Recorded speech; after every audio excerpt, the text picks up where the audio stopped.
Muy buenos días a todos. Desde la Dirección Médica de la Fundación Valle de Lili, Hospital Universitario, les damos la más cordial bienvenida a esta, la 16ª versión del Congreso Internacional de Cardiología. Para nosotros, como institución educativa, es de suma importancia transmitir a los profesionales de la salud los conocimientos que desde nuestros profesionales del ámbito nacional y el ámbito internacional pueden transmitirnos a todos nosotros. Esta es una oportunidad más que brinda el Servicio de Cardiología de la Fundación Valle de Lili, Hospital Universitario, en el proceso de formación de los profesionales de la salud. De esta manera, les damos la más cordial bienvenida y la apertura a este evento. Muchísimas gracias por su participación.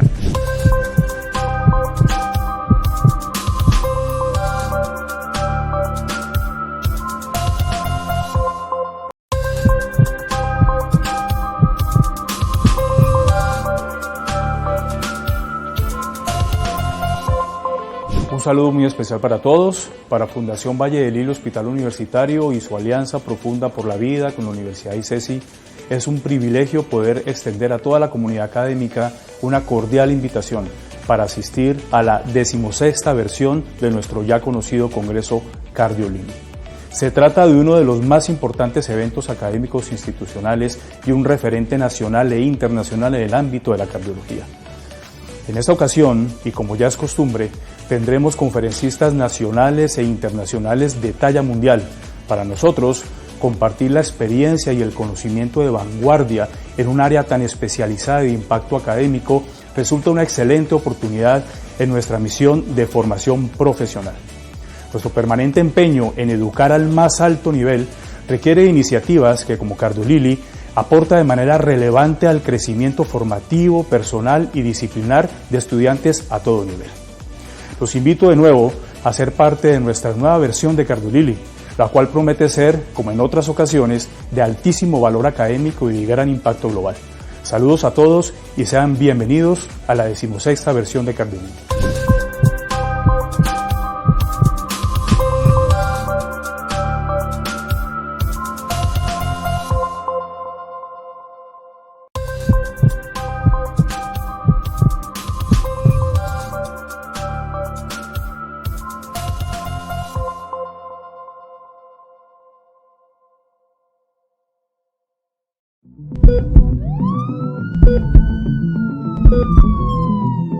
El mundo de hoy nos ha enseñado que es necesario estar preparados para el cambio. El cambio es movimiento, el movimiento es vida. La vida es la que nos empuja hacia la excelencia en salud al servicio de la comunidad. En el transcurso de 4 décadas, nos hemos consolidado como referente en la prestación de servicios de alta complejidad. Para alcanzar nuestras metas, sustentamos nuestro trabajo en 4 pilares: la excelencia en la atención, la docencia, la investigación e innovación y la responsabilidad social.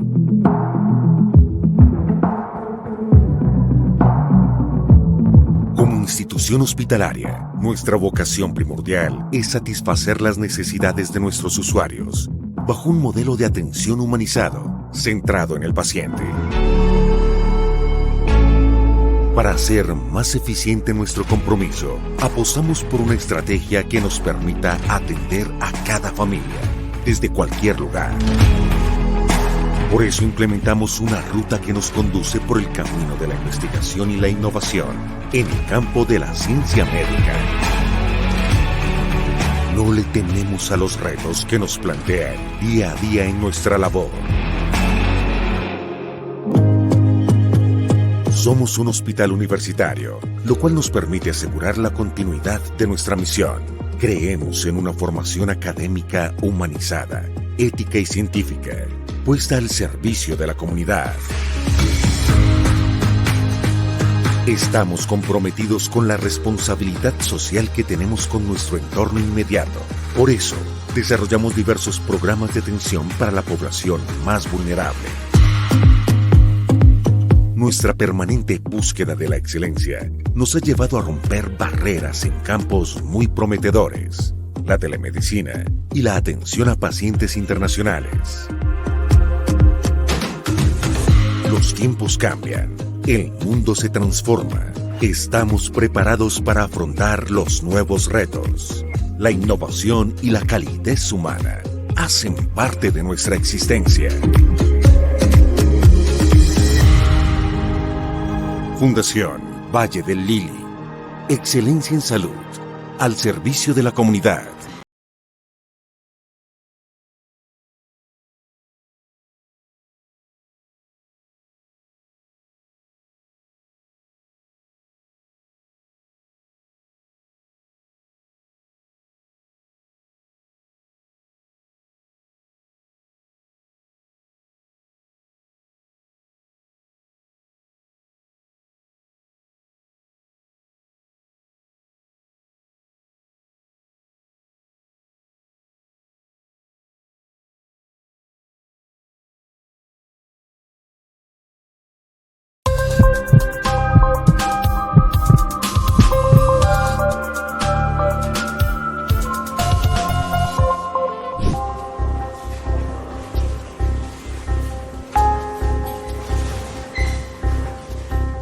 Paciente adulto joven con dolor torácico opresivo. Cuéntame, ¿desde qué horas inicia el dolor? Desde las 7:30 de la mañana. ¿Ese dolor se te irradia al brazo, cuello, espalda? Esta parte. Muéstrame en qué sitio te duele del pecho. Esta parte. Un infarto del corazón ocurre cuando una arteria del corazón se obstruye, usualmente como consecuencia de un coágulo, de un trombo, y esto produce que deje de llegar sangre a un pedazo del corazón. Doctor Agrono, paciente Fabián López, de 30 años, sin ningún antecedente, que consulta que a las 7:30 de la mañana inicia con dolor precordial, cambios en el electro. Vamos para la sala de reanimación. Bueno, señor. Un IAM con elevación del ST. Paciente masculino con un IAM con elevación del ST. El síntoma más frecuente es dolor en el pecho. Tiene una manifestación de sensación de opresión. Usualmente es en el centro del tórax y con frecuencia el dolor se irradia a la mandíbula, al brazo o a la espalda. El paciente tiene un infarto con elevación del ST de cara inferior. Activemos el código infarto, jefe, por favor. Ya mismo, doctora. Buenas tardes, código de infarto. Tenemos un código de Infarto en reanimación adultos. Ya lo activo. Buenos días. Doctor, activación. Código de infarto. Entendido, ya voy para allá. Doctora, código de infarto activa. Gracias, jefe. El monitor, por favor, de traslado y tengamos al paciente listo para hemodinamia.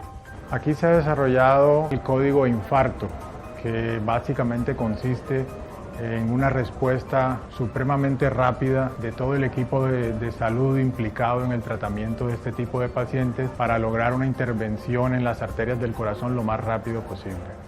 Hola, vengo de cardiología. ¿Él es el paciente con infarto con elevación Sí, del ese ST? es. Miguel, el monitor de transporte, por favor. Estamos listos para llevarlo. Correcto, la sala de hemodinamia está lista. Vamos, por favor. Lo más importante es acudir prontamente a una institución de salud que tenga capacidad para hacer arteriografía coronaria y subsecuente angioplastia más implante de stent en las arterias del corazón. Doctor, buenas tardes. Buenas Con tardes. el paciente que le comenté en urgencias, don Pedro, 2 horas de dolor torácico típico, un electrocardiograma con elevación del ST en la pared inferior. Ya dimos carga antiisquémica, lo tenemos con vasodilatador y manejo analgésico y estamos listos para el cateterismo. Pedro, bienvenido a la Fundación Valle del Lili, el servicio de cateterismo. La idea es limpiarte la arteria que te causó el infarto. Como es un procedimiento delicado, invasivo, necesito que tu familiar inicialmente lea el consentimiento, donde se explican todas las posibilidades de éxito o de fracaso. Esperamos que nos vaya bien.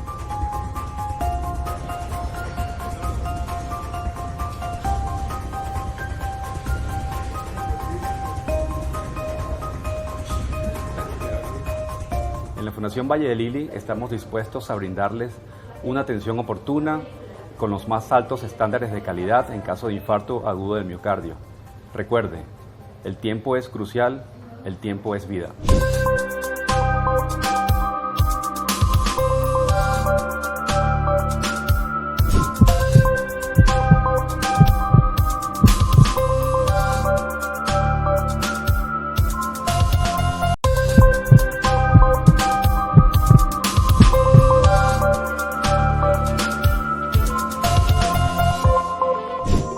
estamos orgullosos de iniciar el programa de MitraClip. El MitraClip es un tratamiento alternativo a la cirugía del cierre defectuoso de válvula mitral. Es un procedimiento totalmente percutáneo, o sea, no se necesita abrir al paciente, simplemente por punción. La técnica consiste en introducir a través de una vena de la pierna un pequeño clip metálico que llega hasta el corazón. Se pinzan los dos velos mitrales y se reduce así su cierre defectuoso. Este procedimiento se practica cuando el equipo multidisciplinario decide que la cirugía cardíaca no es una opción para el paciente. Esto va a redundar en beneficio para muchos pacientes que tienen falla cardíaca, pacientes que tienen insuficiencia mitral severa, que no se pueden operar o que no se pueden trasplantar, con repercusiones importantes tanto en la calidad de vida como disminución del número de hospitalizaciones y también disminución de la mortalidad.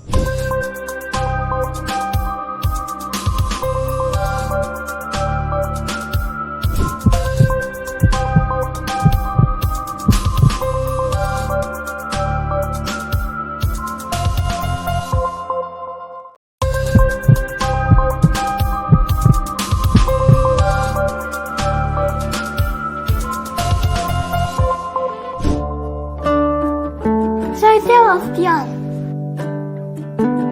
Desde que estaba en el vientre de mi madre, oigo latir su corazón. Ella tiene el mejor corazón del mundo. Pero mi corazón no era tan fuerte, en algún momento falló. Finalmente llegó el día. Mamá estaba muy nerviosa y yo tenía miedo, así que le pedí que me dejara abrazarla para escuchar su corazón. Y le dije lo que siempre me decía: todo va a estar bien. Gracias a ellos mi corazón late más fuerte que nunca, como el de mi mami. Cuidar el corazón de los niños es una tarea que se debe de hacer en grande.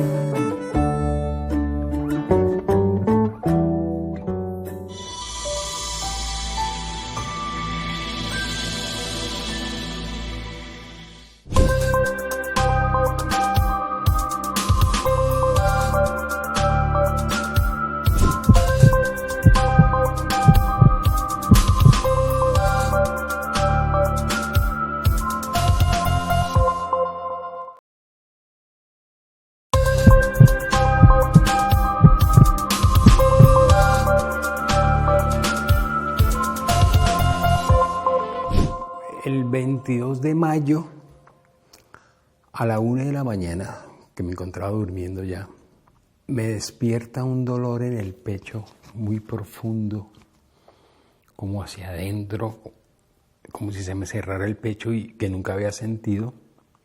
A las 6 de la mañana que amaneció, llamé a la aplicación, al médico de la aplicación, y me contestó y me hizo como un test.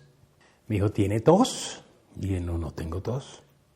¿Solo el pecho hacia adentro? Sí, muy fuerte. Me dijo: para mí no es coronavirus, para usted lo que tiene es un problema cardíaco.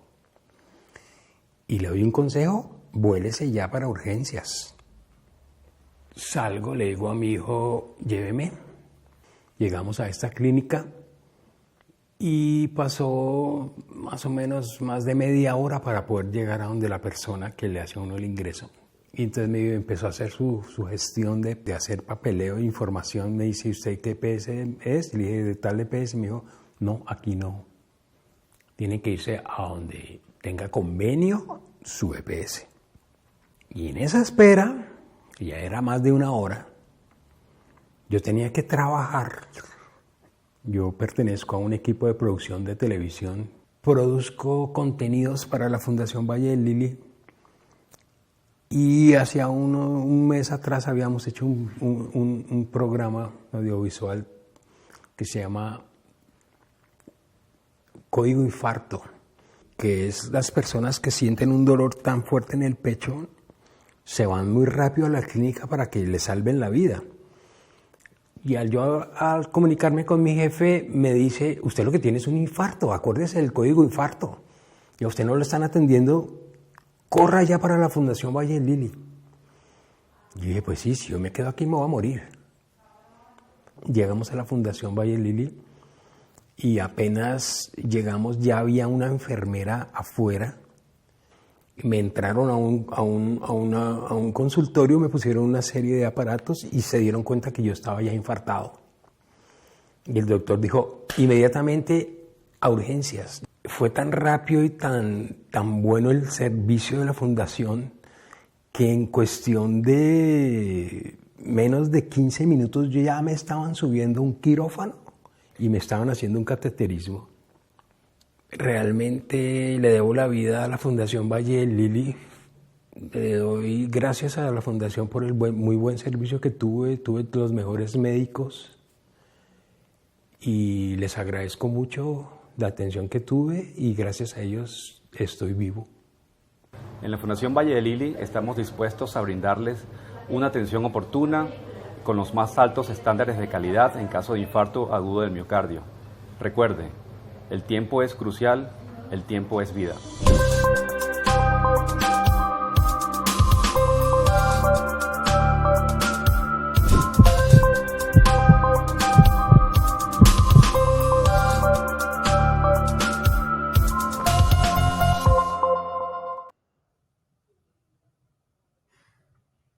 Muy buenas tardes. Gracias por su asistencia a este 16º Congreso de Cardiolili.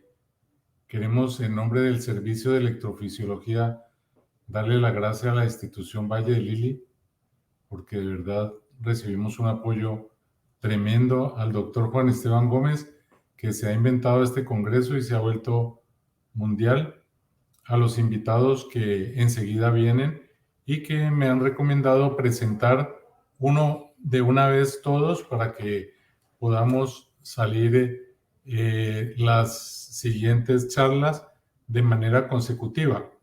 Vamos a hablar en esta tarde de electrofisiología cardíaca de diferentes temas. En primer lugar está mi compañero, doctor Pablo Eduardo Perafán Bautista, que es cardiólogo internista, es electrofisiólogo del Hospital Clínico de Barcelona y se ha formado en diferentes centros del mundo, por ejemplo en Osaka, en Estados Unidos, en diferentes partes, y ya tenemos unos años trabajando en electrofisiología. Más adelante les contaremos los nuevos compañeros que tenemos. El doctor Pablo Perafán nos va a hablar de el cierre de orejuela con un sistema que se llama Watchman para prevenir tromboembolismos en algunos casos de algunos pacientes que tienen esta indicación. En segundo lugar tenemos al doctor Felipe Cañas, que es nuestro nuevo compañero, que es médico de la Universidad del Valle, cardiólogo del CES, es electrofisiólogo cardiólogo del ICESI, electrofisiólogo del CES, y acaba de llegar a Cali para acompañar en Fundación Valle de Lili a nuestro grupo de electrofisiología. Creemos que es una persona muy bien preparada y más tarde nos dará una charla.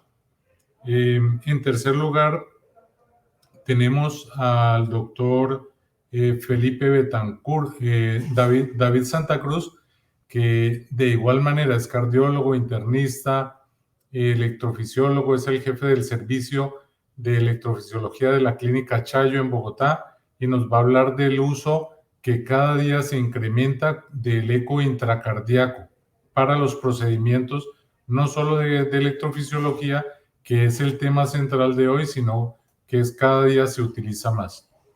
También nos acompaña en cuarto lugar el doctor Alfonso Ayala, que es un pediatra, es cardiólogo pediatra, internista obviamente, y se está acabando su formación, le quedan unos meses, creo que un año, en la Universidad Autónoma de México para hacer electrofisiología cardíaca.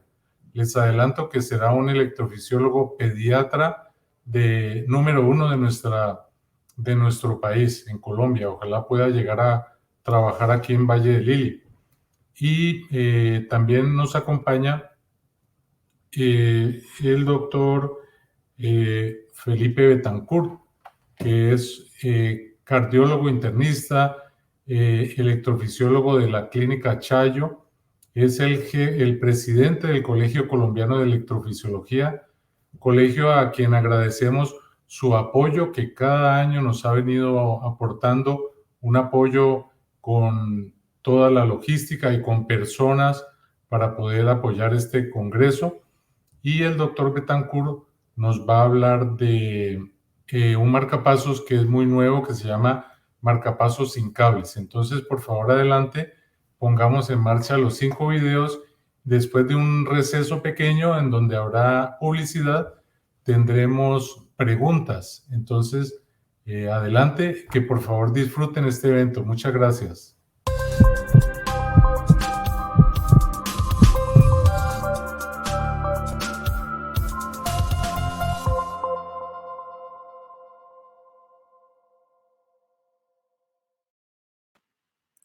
Bueno, buenas tardes a todos. Mi nombre es Felipe Cañas Orduz. Me place en presentarles este tema, que es el estado actual del aislamiento de venas pulmonares. Con respecto al aislamiento de venas pulmonares, ¿en qué consiste este procedimiento? Se basa en que la fibrilación auricular inicia como una actividad ectópica en la aurícula izquierda que puede ser transitoria o sostenida. Esa actividad ectópica transitoria puede funcionar como disparador y activar sustratos que de alguna u otra manera podrían estar apagados, y dentro de la actividad ectópica sostenida, como en actividad basada en sustrato, aparecen diferentes fenómenos de reentrada que pueden ser únicos o múltiples, que finalmente llega al desarrollo de la fibrilación auricular. Entonces, cuando nosotros hacemos aislamiento de venas pulmonares es a hacerle ablación a esta actividad ectópica, que sería el disparador inicial para que suceda toda esta cascada. Como podemos ver, la ablación de venas pulmonares no modifica totalmente los otros mecanismos de arritmias, como es la reentrada y como son los driver o condiciones que hacen que la arritmia sea más permanente. ¿Cómo logramos esto? Con diferentes catéteres y tecnologías que han venido desarrollándose en los últimos años, siendo más asequibles y, digamos, marcando más o menos una parada en la diferencia del desenlace de este procedimiento, más o menos desde el 2018, con la llegada de catéteres que son capaces de medir tanto la presión en gramos en la punta que se está haciendo para administrar energía, como la temperatura, y diferentes maneras de calcular con mayor precisión el grado de lesión que se hace.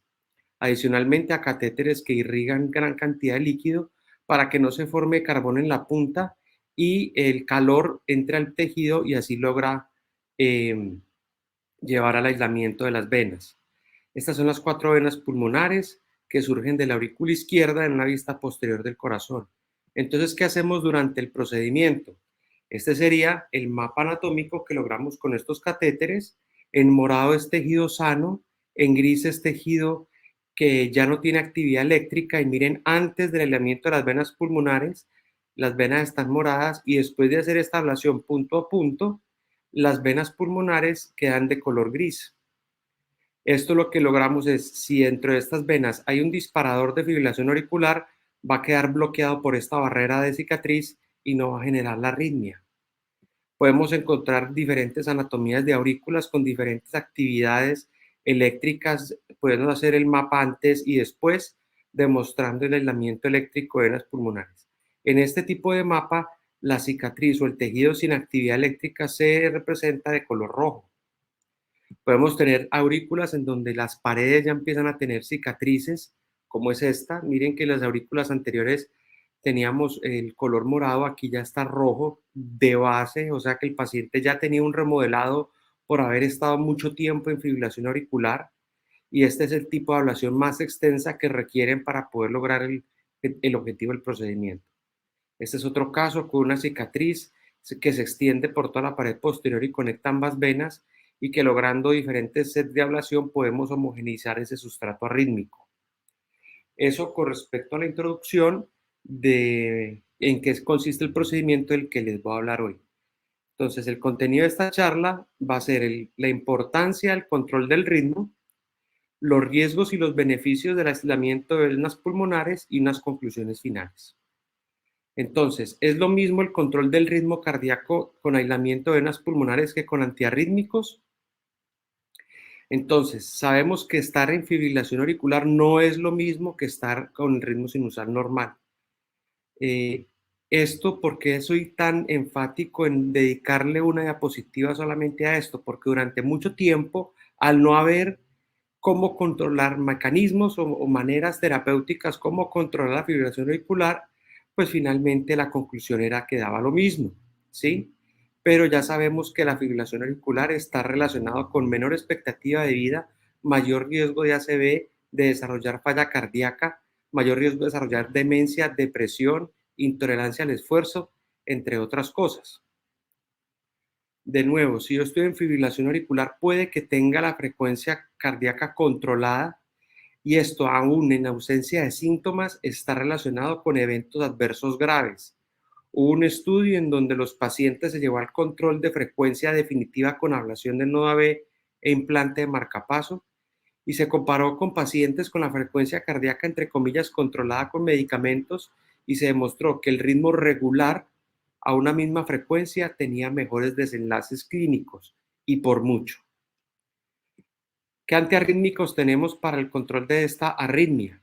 Podemos clasificarlos según la eficacia y el grado de efectos adversos. La amiodarona es el antiarrítmico más eficaz, logrando controlar el ritmo en el 60% de los pacientes en el mejor de los casos, siendo el peor de todos en esta secuencia de efectividad los betabloqueadores y el sotalol. El control de la arritmia con placebo en agudo es 50% y crónico 20 a 30%.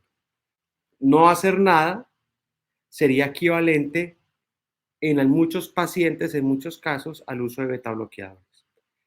Con respecto al control del ritmo, es decir, que el paciente se mantenga a ritmo sinusal.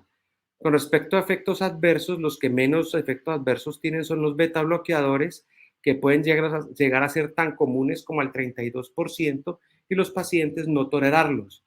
El principal síntoma de intolerancia a los betabloqueadores es la depresión y la fatigabilidad del esfuerzo físico. Entonces, si le preguntamos a una persona que está tomando betabloqueadores y está cansada, no sabemos si es por la arritmia, por el efecto del medicamento o porque ya está desarrollando algún otro tipo de falla cardíaca por mal control de la arritmia. Dentro de los más tóxicos está la amiodarona, ya sea con fracción de eyección normal o con fracción de eyección deprimida, siendo en los efectos adversos tan comunes como el 70% y graves con riesgo de morir cercano al 5%. Los principales efectos adversos de la amiodarona son neurológicos, que incluye depresión, insomnio, parkinsonismo y alteración de la memoria.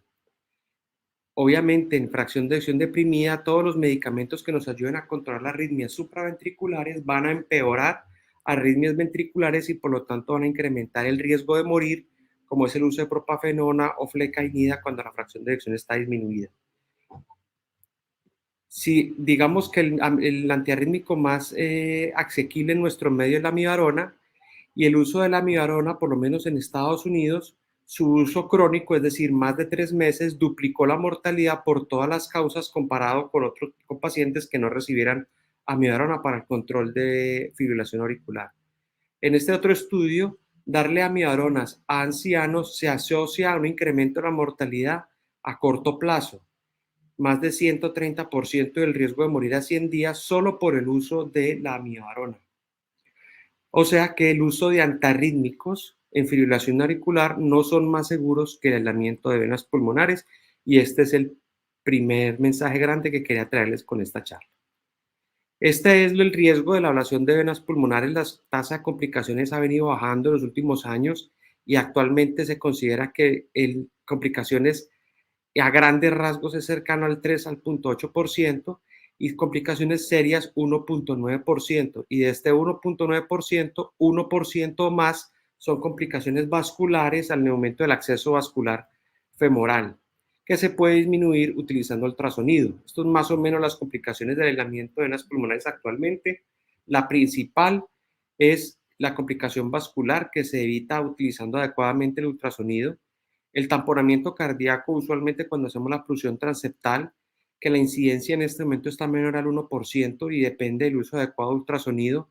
y otros eventos adversos que son demasiado infrecuentes como para poder diseñar terapias para prevenirlos o dispositivos para prevenirlos más allá de un procedimiento seguro, un protocolo de procedimiento seguro. Ahorita les quiero hablar de en qué va la historia del control del ritmo en fibrilación auricular.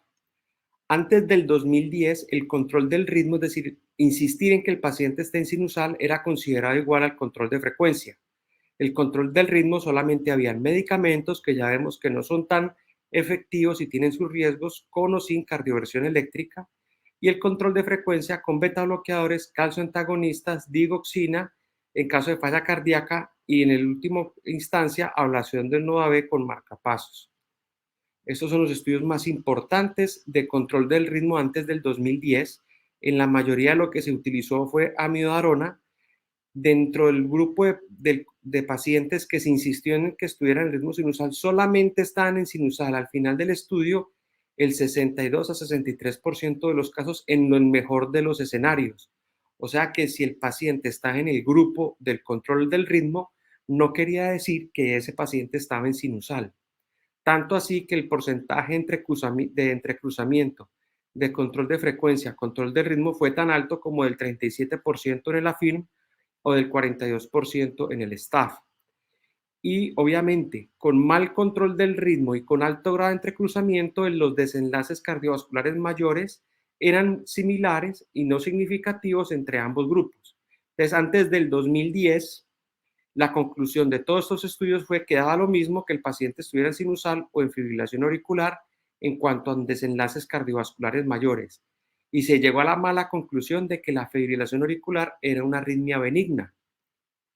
Este es un subestudio de la FIRM que demostró que si el paciente estaba en ritmo sinusal tenía menos del 100% del riesgo de morir que si tenía fibrilación auricular, y que si usaban medicamentos o antiarrítmicos aumentaban un 50% el riesgo de morir. Entonces, muchos de los que analizan a fondo estos estudios que les acabo de mostrar llegan a la conclusión de que el riesgo de morir es tan grande con antiarrítmicos que como estar con fibrilación auricular, y que definitivamente estar en ritmo sinusal aumenta la sobrevida. ¿Qué ha pasado después del 2020 al 2023? El control del ritmo se ha marcado como un objetivo. ¿Y con qué? Con el aislamiento de venas pulmonares. Este estudio es tal vez uno de los más importantes, publicado en el 2020 en el New England Journal of Medicine. Es el EAST-AF-NET 4, en donde a través de muchas modalidades, incluyendo aislamiento de venas pulmonares, antiarrítmicos, entre otros, se logró un control de ritmo sinusal estricto al 85% de los pacientes a 2 años versus 60% en el grupo de control de frecuencia. ¿Y qué encontraron? Que estar en sinusal disminuye el riesgo de desenlace compuesto cardiovascular, incluyendo muerte cardiovascular y riesgo de ACV. Con respecto al riesgo de hospitalización y síntomas fue similar. Entonces miren que en este estudio demuestran que la importancia de mantenerse en ritmo sinusal puede ser incluso mayor que a control de los síntomas, puede estar encaminado a la disminución de riesgo. Este otro estudio, STOP-AF del 2021, también publicado en el New England, comparó ablación con medicamentos antiarrítmicos como tratamiento de primera línea, y demostraron que la tasa de efectividad de los medicamentos del 45% comparado con ablación del 74%, y la tasa de eventos adversos fue similar, lo cual habla muy bien de la ablación y muy mal de los medicamentos. Aquí incluyeron cualquier cosa. EARLY-AF también se trata de un estudio de ablación de venas pulmonares, esta vez con crioablación, con frío. La ablación como primera línea de seguimiento. Este estudio fue más estricto porque el permanecer en ritmo sinusal se desarrolló con monitor de eventos, no con Holter. Entonces, cualquier tipo de arritmia era considerado como desenlace, y los pacientes con ablación fue por mucho superior a los medicamentos antiarrítmicos. Con respecto a los eventos adversos, fue menor en ablación que en medicamentos, y fue menor en los eventos adversos graves con ablación que con antiarrítmicos. En este registro del sistema de salud de Inglaterra se demostró que la importancia del control del ritmo en fibrilación auricular depende del tiempo. Entonces, si yo mantengo a mi paciente en ritmo sinusal en menos de un año después del diagnóstico, voy a impactar desenlaces clínicos cardiovasculares graves.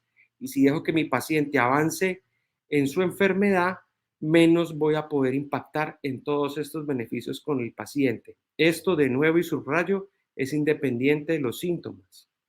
Y este desenlace cardiovascular mayor del beneficio en ablación temprana en el primer año del diagnóstico fue positivo tanto para ACV como para progresión a falla cardíaca. Ahora vamos a hablar de ablación de venas pulmonares en falla cardíaca. Este metaanálisis nos resume muy bien la evidencia que había hasta el 2020 de ablación de venas pulmonares en falla cardíaca.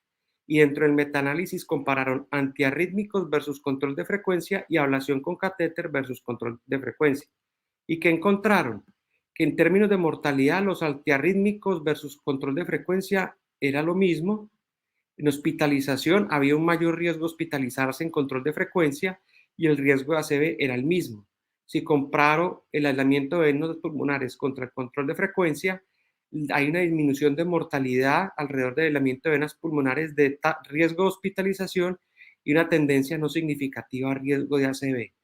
¿Qué quiere decir esto? Que cuando yo hablo de control de ritmo, de que mi paciente esté en sinusal, para poder impactar desenlaces clínicos, debo favorecer el uso de aislamiento de venas pulmonares. Esta es una gráfica del mismo metaanálisis en donde muestra la tendencia a mortalidad por todas las causas y es mejor el aislamiento de venas pulmonares versus antiarrítmicos. Cuando ya comparo aislamiento de venas pulmonares versus antiarrítmicos, también el aislamiento está relacionado con una mejoría de la fracción de eyección con menor tasa de recurrencia y mejoría en la calidad de vida. Con respecto a la seguridad, hay una tendencia no significativa que es más seguro llevar a los pacientes a aislamiento de venas pulmonares que manejo médico. Este mes salió este artículo tan importante en donde llevaron a aislamiento de venas pulmonares de pacientes con falla cardíaca que ya estaban en un momento pretrasplante o preimplante de dispositivo de asistencia ventricular. Y el aislamiento de venas pulmonares de una población tan enferma disminuyó el riesgo de 76% de muerte, trasplante o inserción de dispositivo de asistencia ventricular, con una disminución del riesgo relativo del 81% de morir, con un número necesario a tratar de 7. La dapaglifosina para disminuir el riesgo de morir en pacientes con falla cardíaca es del 15%. Entonces, ¿qué es éxito en aislamiento de venas pulmonares? Con lo que les acabo de presentar sería prolongar la vida, disminuir la carga de morbilidad en el futuro, mejorar la calidad de vida, prevenir hospitalizaciones y en grupos seleccionados menor riesgo de ACV. Pero entonces, ¿qué pasa con el ritmo? ¿Y qué pasa con los síntomas? La tasa de curación actual la tenemos más o menos del 80 al 85% en fibrilación auricular paroxística y de 50 a 65% en FA persistente. Pero este criterio de curación todavía no se ha estandarizado. No sabemos si lo que necesitamos es que el paciente permanezca completamente en ritmo sinusal o disminuir la carga de arritmia menos del 5% en el día, por ejemplo. Si yo quiero apuntarle una reducción significativa de la carga rítmica, se puede lograr en más del 90% de los pacientes. También es cierto, dependiendo de la fibrilación auricular, que no es una enfermedad dicotómica, no es mi paciente tiene fibrilación auricular, sino mi paciente es obeso, mi paciente tiene apnea obstructiva del sueño, mi paciente tiene diabetes, mi paciente tiene una miocardiopatía hipertrófica o lo acaban de operar de una válvula cardíaca. Entonces, ese tipo de escenarios individuales son los que modifican el riesgo y la probabilidad de curación. Y algunos pacientes pueden requerir una segunda intervención. Y en la segunda intervención, la causa más probable de que haya recurrido a la fibrilación auricular es una reconexión en las venas en más del 90% de los pacientes. Entonces, parte del tratamiento de la fibrilación auricular puede requerir una segunda intervención y eso no quiere decir que no esté funcionando la terapia. Hace parte del continuum de la enfermedad. ¿Qué sería lo más eficaz? Prevenir a toda costa que el paciente haga el primer episodio de fibrilación auricular. Esto es lo que les hablaba con carga de un estudio que se hizo recientemente con una técnica de ablación que es por campos pulsados y demuestran en pacientes que tienen marcapaso o dispositivos que quedaron libres de arritmia más o menos en un 69-62%, y de los restantes, la gran mayoría tienen menos del 10% de carga de arritmias auriculares durante el día. Entonces, ¿será que el éxito es solamente este grupo o en qué punto de todo el continuo del día, cuánta carga debería ser el objetivo de la ablación? Eso todavía no nos hemos puesto de acuerdo. Como conclusión, pensar siempre en ofrecer control del ritmo en los pacientes. Entre más temprano mejor, entre más temprano se haga control del ritmo, más probabilidad que el paciente esté en sinusal. Hay que hacer un escenario individualizado de cada paciente, evaluar en cada paciente la posibilidad de mantenerse en el ritmo sinusal y siempre controlar las causas secundarias.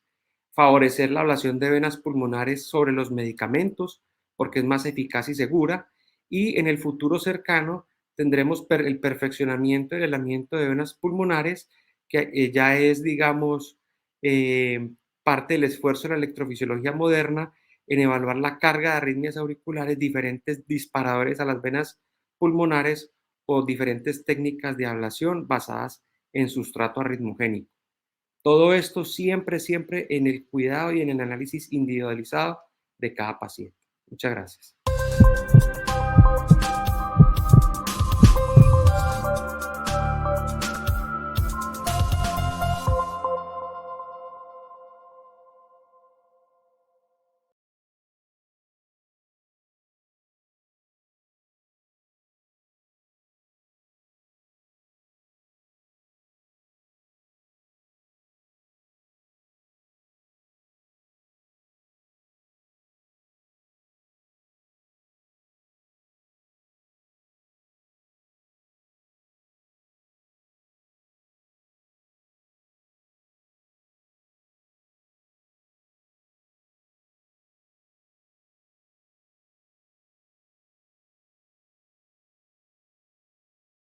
Buenas tardes a todos. Mi nombre es Pablo Perafán, médico cardiólogo electrofisiólogo de la Fundación Valle de Lili. Quiero agradecer a todos su presencia en este evento y la compañía que nos han hecho durante los últimos años a través de CardioLili. Gracias.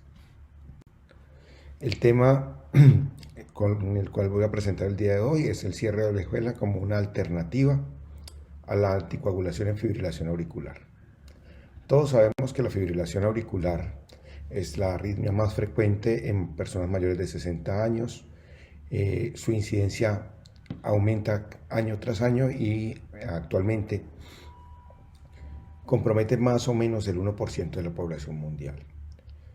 Pasamos de un escenario hace unos 15 años o 20 años donde la fibrilación auricular no importaba prácticamente para nada, a un área donde las personas que sufren fibrilación auricular son personas cada vez más funcionales, personas que tienen una calidad de vida mejor y que pueden ser candidatos a tratamientos tanto de ablación y de modulación de sustratos de fibrilación auricular, como a una expectativa de vida importante con una muy buena calidad de vida, y por tanto debemos protegerla de una de las complicaciones mayores, que es el riesgo embólico. Se sabe que más o menos el 30-40% de los eventos embólicos cerebrovasculares tienen una FA de fondo como desencadenante, y que estos son generalmente mucho más severos, más incapacitantes y más recurrentes. Uno de los problemas que tenemos es que los pacientes con fibrilación auricular cursan con múltiples comorbilidades que a veces limitan la terapia anticoagulante, como es el caso de la enfermedad renal o la presencia de sangrados o lesiones que generen sangrado como tal. Este dato es más o menos un dato del año 2010, donde vemos que la incidencia de FA es bastante alta. Hablamos de 46 de cada 1000 habitantes mayores de 60 años. Recordemos que la pirámide poblacional en Colombia se está invirtiendo y que la población mayor cada vez va a ser más frecuente. Estamos hablando que 46 de cada 1000 habitantes mayores de 60 años son cientos de miles de personas en nuestro país. Y recordar siempre que la base de la reducción del riesgo embólico es la anticoagulación adecuada, a dosis adecuada y en el paciente adecuado.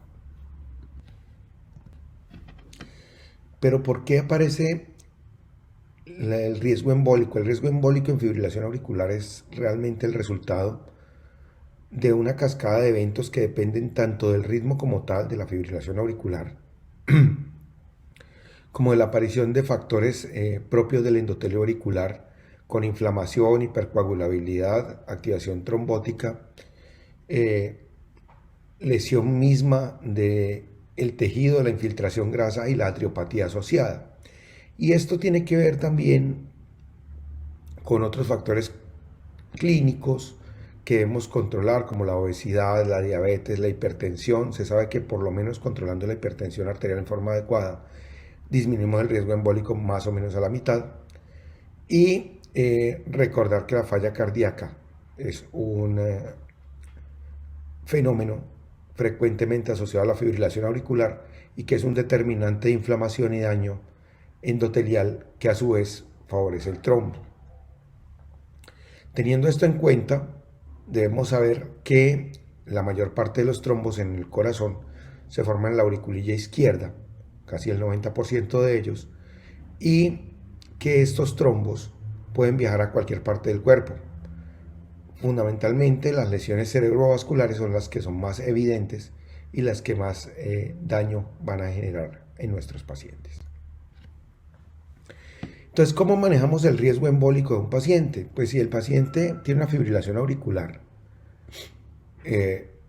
tenemos que hacer dos salvedades. La primera salvedad es el paciente tiene una válvula mecánica o una estenosis mitral moderada severa. En ese caso, si la respuesta es correcta, la opción terapéutica que tiene este paciente definitivamente es el uso de warfarina o inhibidores de vitamina K. Si por el contrario el paciente no tiene una válvula mecánica o no tiene una estenosis mitral, prácticamente en la actualidad la primera opción de manejo para los pacientes con riesgo embólico moderado o alto es el uso de anticoagulantes, específicamente el uso de inhibidores directos de la coagulación como primera línea de manejo. Y en aquellos pacientes que no se puede anticoagular en forma adecuada, ya sea por razones de sangrado, ya sea porque a pesar de que están adecuadamente anticoagulados presentan un evento embólico, pues este grupo de pacientes se podrían beneficiar de una estrategia de cierre de orejuela que ya puede ser o quirúrgica o endovascular, dependiendo de cada caso y de las preferencias del paciente. Recordar siempre CHADVAS-2, indicar la anticoagulación oral y, si no se puede, considerar el cierre de orejuela. ¿Qué pasa con los pacientes? Los pacientes con fibrilación auricular son pacientes comórbidos que tienen muchas enfermedades y que pueden tener factores de riesgo de sangrado, y sabemos que el riesgo de sangrado se aumenta con los mismos factores que aumenta el riesgo embólico. Primero, con la edad, con la enfermedad renal, que también es un determinante de fibrilación auricular por inflamación y otros factores, y con la historia de sangrado previo, que es muy importante siempre preguntarlo, o la historia de anemia recurrente, y un factor que es muy importante, el tratamiento con antiplaquetario. Recordemos que muchos de estos pacientes pueden tener enfermedad coronaria, requieren uso de antiplaquetarios por otras indicaciones, o pueden tener otros tipos de dispositivos cardíacos que requieren antiagregación. ¿Por qué sangran los pacientes anticoagulados? Y esa es una pregunta importante, porque no sangran porque sí. Los pacientes anticoagulados sangran por varios factores. El primer factor es sobredosificación, que es raro, excepto en pacientes con deterioro renal agudo no identificado, en cuyo caso podemos ver la aparición de sobreanticoagulación con el uso de DOAC a dosis habituales. Ya más frecuente sobredosificación en el caso de inhibidores de vitamina K, dado que el INR es inestable, podrían aparecer como un factor de riesgo. El segundo son las interacciones medicamentosas, especialmente con los inhibidores de vitamina K. Este grupo de medicamentos pueden tener muchas interacciones alimentarias y medicamentosas, y los DOAC pueden tener algunas que deben ser tenidas en cuenta para la toma de decisiones. Pero definitivamente la primera causa de sangrado de los pacientes con anticoagulación son las lesiones preexistentes, ya sea la aparición de una lesión tisular como una úlcera gástrica o una angiodisplasia de colon o una lesión a nivel de vejiga o microangiopatía cerebral, o la presencia de lesiones que aparecen y sangran en forma aumentada en razón del uso de anticoagulantes. Ahora, por el otro lado, ¿por qué existe riesgo embólico en anticoagulación? Y también es un evento raro, pero siempre hay que tenerlo en cuenta. Y tenemos que pensar por qué un paciente que estaba recibiendo una medicación adecuada, una dosis adecuada, pues está presentando un evento embólico.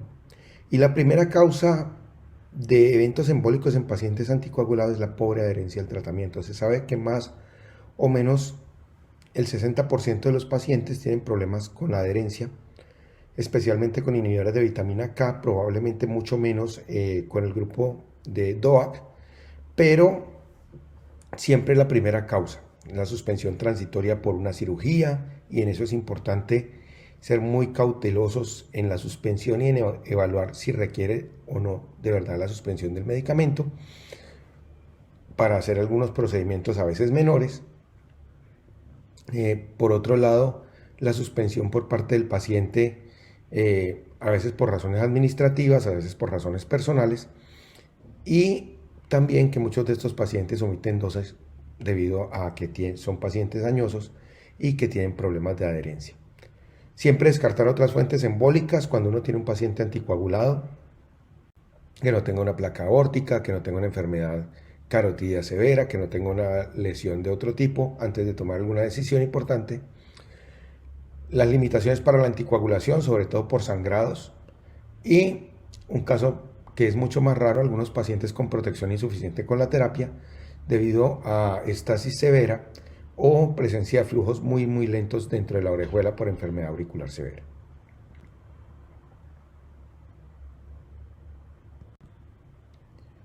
Entonces, si nosotros tenemos un paciente que tiene limitaciones para anticoagularse o que ha fallado con la anticoagulación, ya sea por la adherencia, ya sea porque ha tenido un sangrado y ha tenido que suspenderse, pues existen algunas alternativas a la anticoagulación. Y ojo con la palabra alternativas, porque eso significa que sigue siendo la primera opción de los pacientes la anticoagulación oral. ¿Qué alternativas hay? Pues está el cierre quirúrgico de la orejuela, sobre todo asociado a cirugía cardíaca por otra razón, y el cierre percutáneo, fundamentalmente con 3 tipos de dispositivos. Actualmente hay otros nuevos, pero en general estos son los clásicos. Lariat, que es una tecnología que era muy interesante pero que se ha ido abandonando por la tasa de complicaciones, Amplatzer, Abbott, y Watchman en su versión antigua 2.5, y actualmente la versión Flex, que es la que estamos usando, de Boston Scientific. Esas son las opciones terapéuticas alternativas. El cierre quirúrgico de orejuela tiene una indicación en pacientes que van a ser sometidos a cirugía y deberían continuar tratamiento anticoagulante después del cierre de los pacientes. Esto es importante, que lo destaca la guía europea, y es que la exclusión no es claramente una alternativa, aunque hay estudios más recientes que muestran que podría serlo.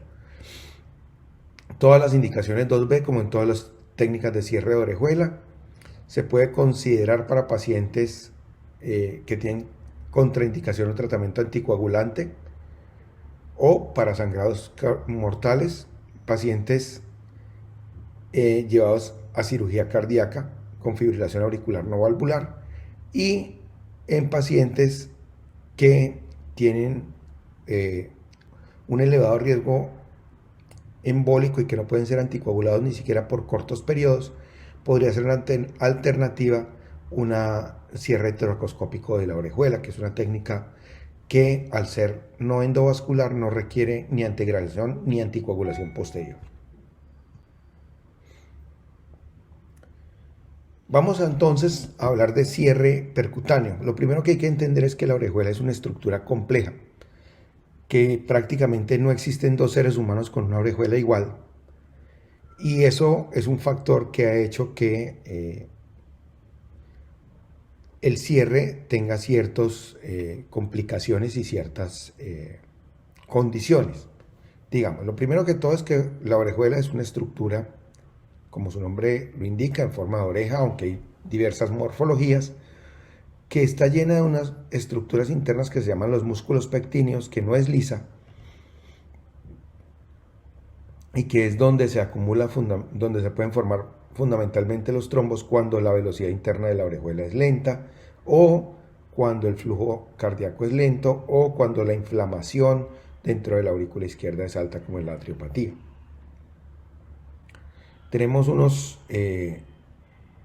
condiciones, tiene una profundidad que varía de cada persona, un ancho de cuerpo, generalmente pueden ser uni o multilobuladas. En este caso estamos viendo la presencia de dos lóbulos aquí en la orejuela, un lóbulo mayor y un segundo lóbulo pequeño profundo, y el ostium de la orejuela, que es uno de los limitantes para el tamaño de los dispositivos. Como dije, fundamentalmente tenemos en la actualidad dos dispositivos. Tenemos este dispositivo, que es el dispositivo de Amplatzer Amulet de Abbott. Tiene algunas ventajas sobre orejuelas especialmente grandes. Y el segundo dispositivo es este, que se llama Watchman en su versión Flex, que es la versión actual, que mejoró muchas de las deficiencias que podía tener la versión anterior, que era más difícil de poner, y que tiene un perfil bastante bueno para el cierre de la mayoría de dispositivos, de orejuelas.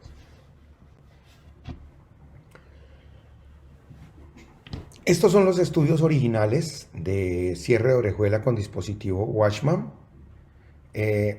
Tienen el problema, digamos, de que todos requerían anticoagulación posterior, y vemos que a través del tiempo la primera indicación de cierre de orejuela que se ha impuesto en el mundo son aquellos pacientes que no pueden ser anticoagulados a largo plazo. Por el contrario, estos estudios, que eran los estudios originales, exigían que el paciente pudiera estar anticoagulado, entonces no, porque ese era el modelo de trabajo. Aquí ya habían unos estudios del registro ASAP, donde ya se habla de doble anticoagulación, de doble antiagregación para la protección de los pacientes, y es importante anotar que en cierre de orejuela todavía no hay una unificación de criterios de cómo debe ser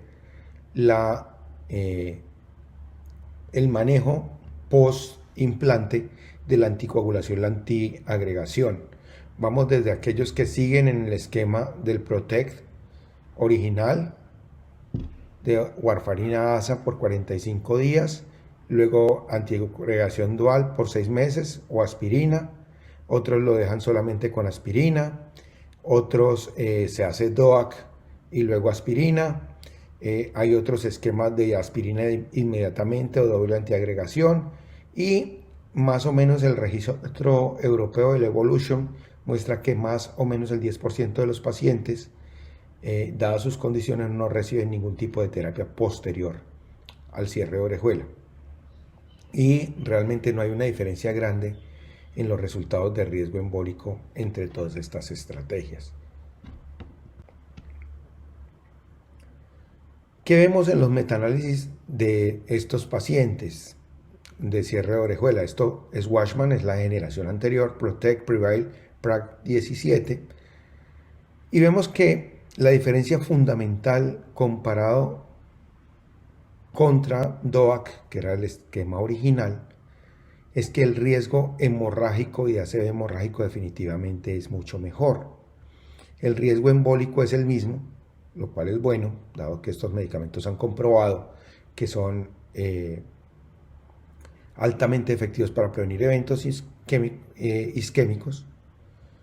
Y vemos que hay una diferencia a favor también de sangrado no asociado al procedimiento, obviamente en el tiempo, de mortalidad cardiovascular, diferencia probablemente relacionada con la suspensión de medicamentos y con mortalidad total. O sea que estos estudios, que toman más o menos 1.500 pacientes, este metaanálisis con pacientes de CHA2DS bastante alto, 4, y un seguimiento relativamente bueno, más o menos 3 años, muestran que hay una ventaja a favor del cierre de orejuela frente a el uso de anticoagulantes inhibidores de vitamina K en el grupo de pacientes de muy alto riesgo, especialmente aquellos de muy alto riesgo de sangrado cerebral. Aquí vemos las características de los pacientes y vemos los dos registros que siguen, el Evolution, que es el registro europeo de Washman, y con 1.025 pacientes, ya estamos hablando de números grandes, y sobre todo este que es probablemente el registro más grande que hay, con 38.000 pacientes, ya son números importantes. Y vean el perfil de pacientes, 76 años de edad, o sea, son pacientes añosos, son pacientes con CHA2DS alto, 4.6 más o menos, o sea, son pacientes con CHA2DS entre 4 y 5, 30% de ellos con ACV previo, 37% con falla cardíaca, prácticamente todos hipertensos y con alto riesgo embólico con un Hasbled de 3.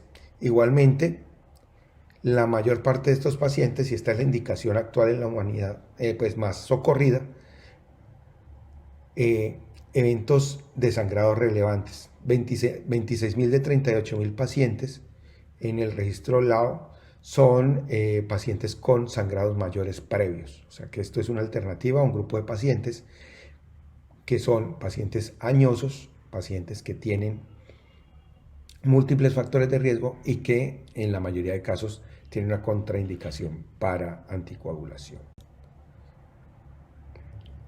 Estos es los datos del LAO, 38.000 pacientes, 495 hospitales en el mundo, CHA2DS 4.6, Hasbled 3, una tasa de éxito de implante alta en general en todos los registros, y ven como en la medida que va pasando el tiempo la posibilidad de uno poner un dispositivo en un paciente se va mejorando, 98.3 en el registro LAO, que ya incluye todos los dispositivos, tanto Watchman Amulet como Watchman Flex, y una tasa de complicaciones relativamente baja, total de complicaciones 2%, la posibilidad de arresto cardíaco muy bajita, 0.24, de ACV 0.17, probablemente el factor de riesgo más importante en este grupo de pacientes, el riesgo de sangrado mayor, como les decía, y el riesgo de complicaciones de taponamiento o complicaciones relacionadas con el procedimiento. Entonces, este es Pinnacle Flex, este es el estudio del Flex de la nueva generación. Es importante saberlo porque hubo un cambio importante de la tecnología frente a lo que era Watchman 2.5.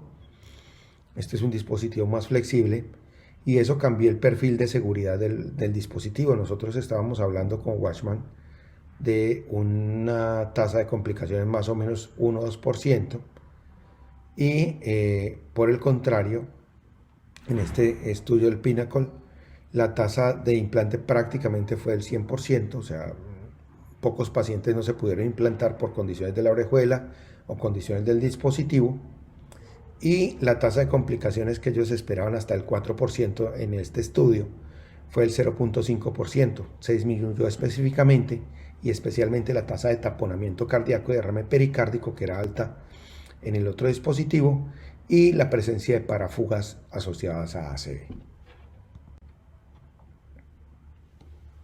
Entonces, ¿qué podemos escoger de terapia? Tenemos dos opciones. Podemos escoger actualmente o Watchman Flex o Amulet como alternativa. Este es un estudio cabeza a cabeza entre los dos dispositivos.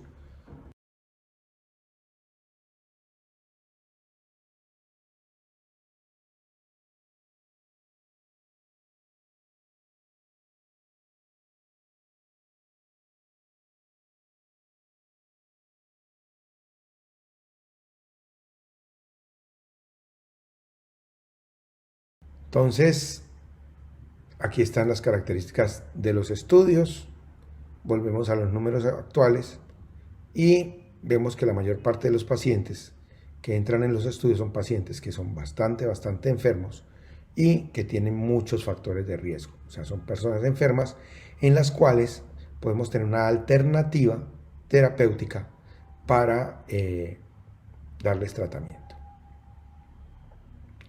Esto es de DOAC y cierre de orejuela, fundamentalmente el estudio PRAG, pacientes aleatorizados a cierre de orejuela o a DOAC, terapia convencional, y un seguimiento inicial a 12 meses, donde fundamentalmente lo que se observa en este grupo de pacientes, ya volvemos 4.7, o sea, pacientes de alto riesgo, Hasbled alto también, vemos que no hay diferencia en el riesgo para ambos pacientes y la diferencia fundamental para este grupo era en sangrado no relacionado al procedimiento.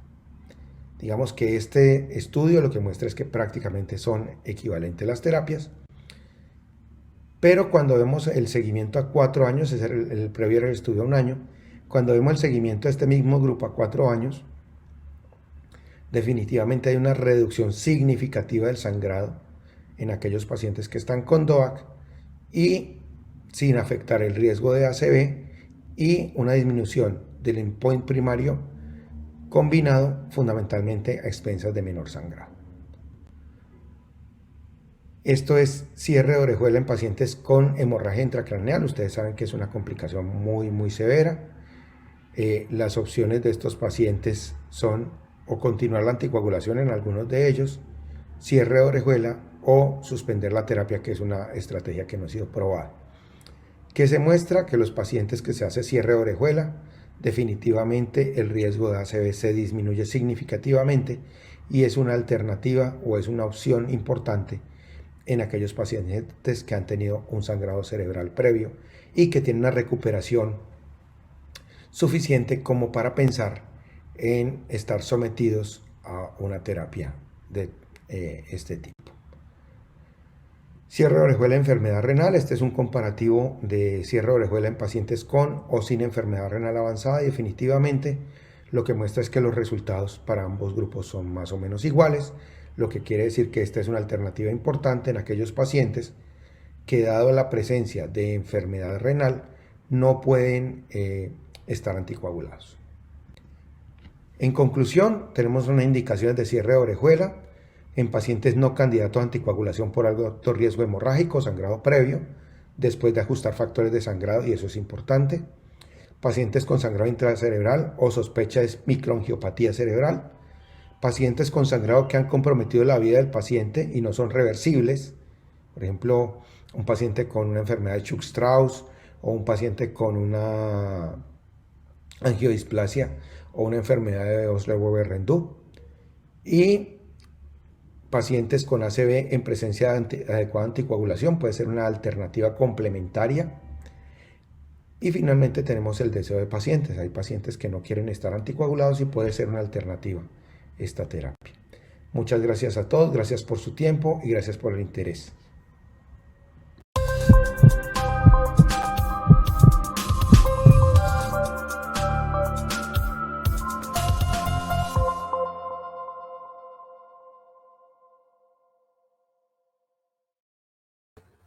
Cordial saludo. Es para mí un deleite poder participar en este Congreso Internacional de Cardiología Cardiolili de este año.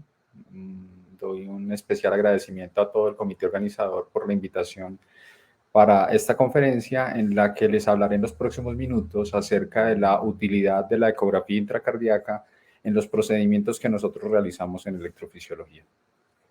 La electrofisiología es un campo de la cardiología que se encuentra en rápido y en permanente avance, por lo que las nuevas tecnologías y las técnicas que utilizamos tienen como objetivo constante mejorar los desenlaces y la seguridad de los procedimientos que le ofrecemos a nuestros pacientes, siendo una de las tecnologías más importantes con las que contamos la ecografía intracardíaca. La ecografía intracardíaca es el método por el cual obtenemos imágenes de las estructuras localizadas dentro del corazón utilizando catéteres de ultrasonido que se acceden a las cámaras cardíacas a través de diferentes venas, siendo la más importante la femoral.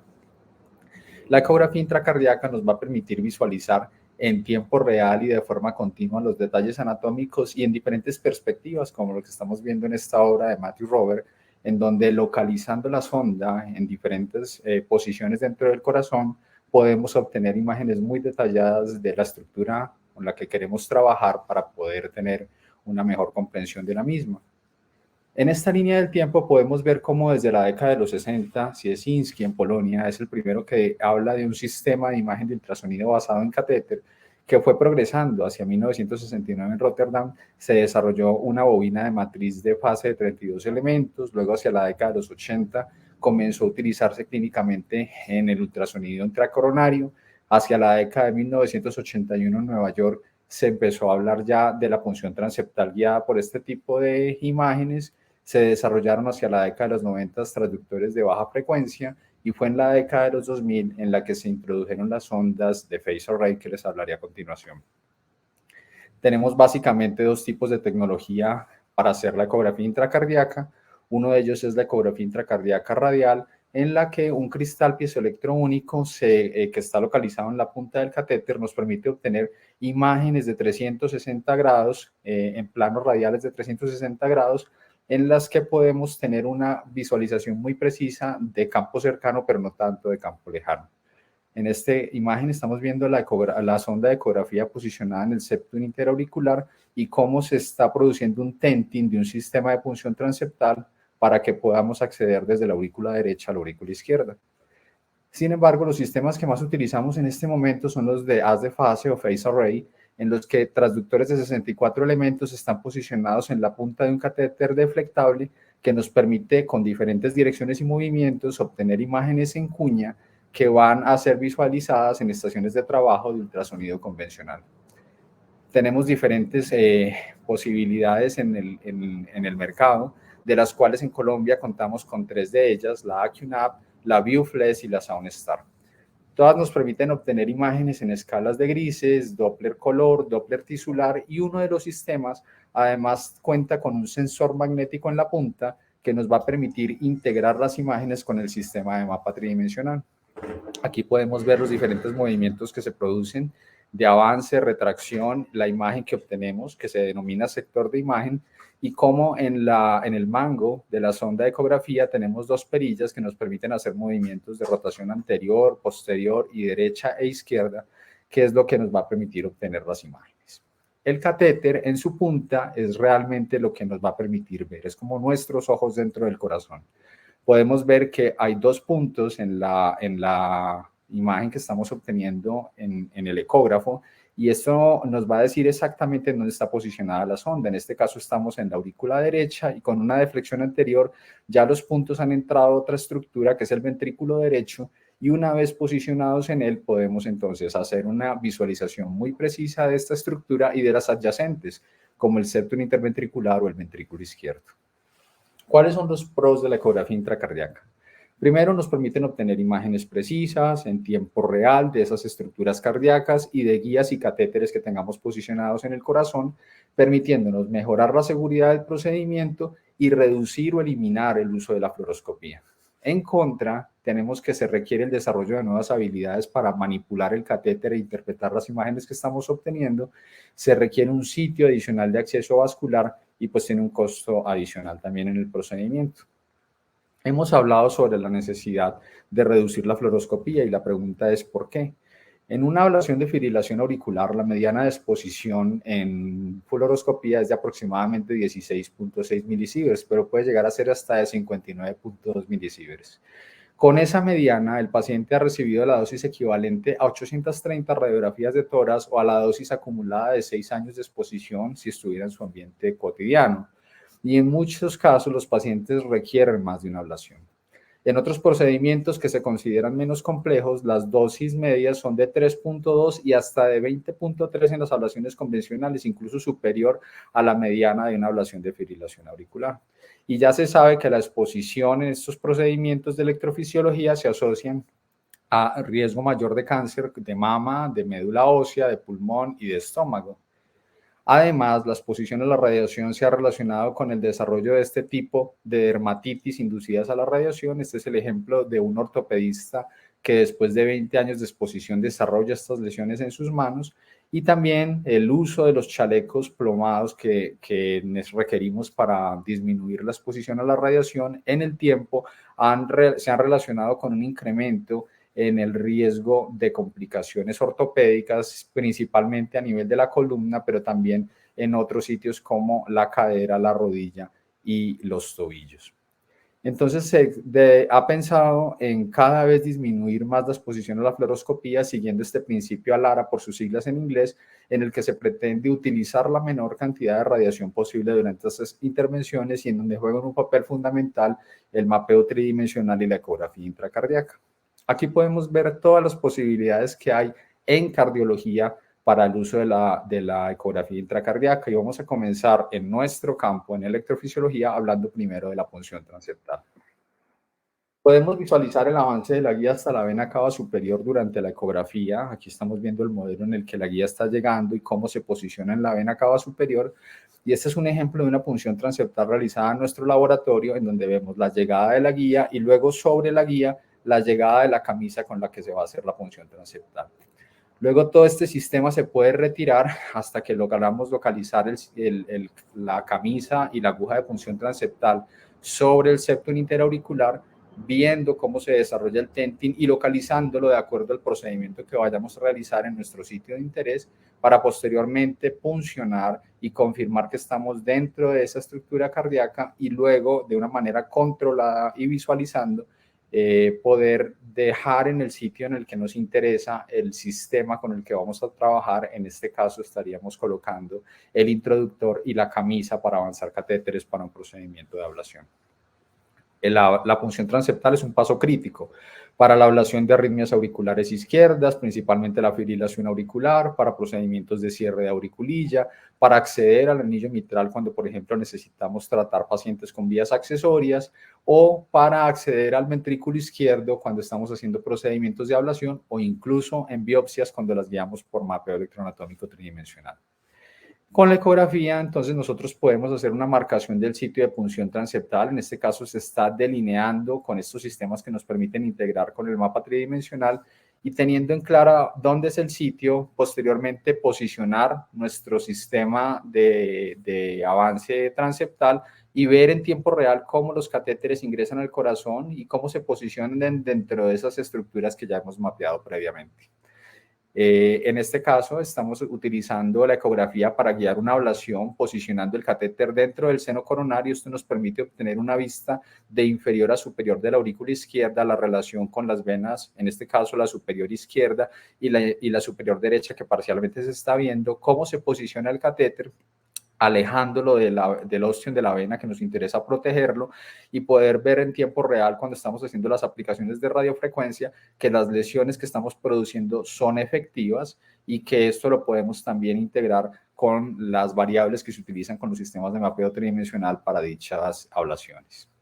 Queremos proteger las estructuras adyacentes al corazón. Una de ellas es el esófago, ya que la lesión de esta estructura puede ser mortal, y podemos entonces integrar la localización del esófago, en este caso la relación que tiene con la pared posterior y con las venas pulmonares derecha, dejarlo delimitado en el mapa que estamos utilizando, y de esta forma planear nuestra estrategia de ablación. Y en este caso también hemos dejado demarcado el sitio de acceso transeptal.